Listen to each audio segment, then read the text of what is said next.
మహాలయ పక్షం భాద్రపద బహుళ పక్షమంతా కూడా మహాలయ పక్షం పితృపక్షంగా కొనసాగుతుంది. ఈ 15 రోజులు పూర్తిగా పితృదేవతల పూజలకు అంకితం చేయబడతాయి. పితృదోషం అంటే ఏమిటి? పూర్వీకులు చేసిన కొన్ని దోషాల వలన వారి యొక్క సంతతి వారు కష్టాలు అనుభవిస్తారు.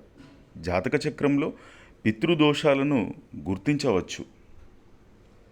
ప్రధాన ఫలితాలు ముఖ్యమైన పనుల్లో ఆటంకాలు ఏర్పడడం, స్త్రీలకు అకాల వైధవ్యం, తలపెట్టినటువంటి కార్యాలు నెరవేరకపోవడం, లక్ష్యాల్లో ఓటమి, మానసిక సమస్యలు, సంతానం వల్ల కష్టాలు, కోర్టు సంబంధమైనవి, భూ సంబంధమైనవి, ఆర్థిక మానసిక శారీరక సంబంధమైనటువంటి సమస్యలు మొదలగునవిగా చెప్పుకోవచ్చు.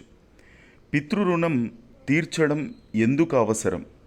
ప్రతి మనిషి తన జీవితంలో పితృరుణం తీర్చాలి.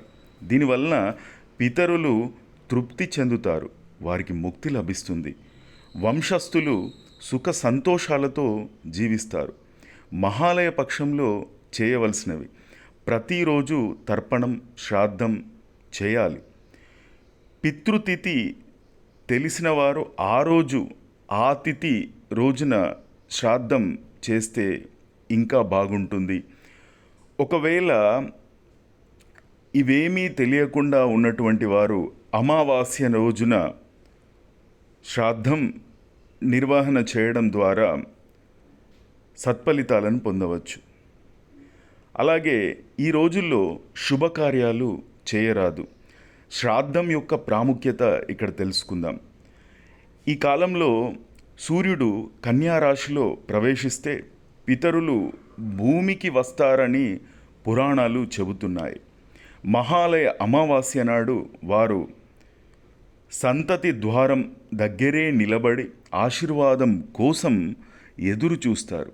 శ్రాద్ధం చేయకపోతే దీవెన ఇవ్వలేకపోగా బదులుగా శాపం లభిస్తుందని పేర్కొనబడింది.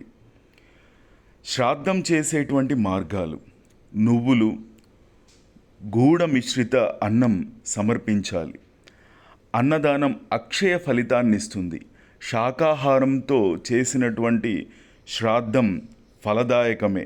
ఎట్టి పరిస్థితులలో మాంసాహారంతో పెట్టరాదు.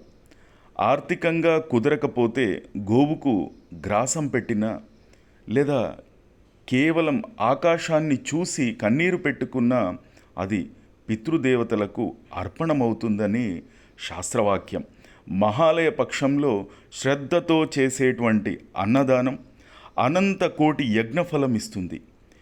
మఖా నక్షత్రంలో చేసినటువంటి శ్రాద్ధం అక్షయ ఫలితాన్ని కలిగిస్తుంది. మహాలయ పక్షం పితృదేవతలను స్మరించేటువంటి పవిత్ర కాలం. పితృకార్యాలు నిర్వర్తించి వంశం యొక్క పరంపరను కాపాడుకుందాం. ఓం శ్రీమాత్రే నమః. ఓం శ్రీ పితృదేవతాభ్యో నమః.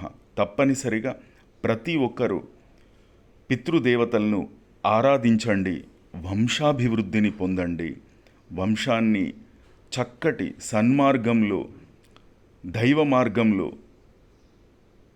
సాంప్రదాయబద్ధంగా ఆయురారోగ్య ఆనంద భోగభాగ్యాల చేత పితృదేవతల అనుగ్రహంతో మనమంతా చక్కటి జీవనాన్ని కొనసాగించుటకు పితృదేవతల అనుగ్రహాన్ని పొందుదాం. ఓం శ్రీ పితృదేవతాభ్యో నమః.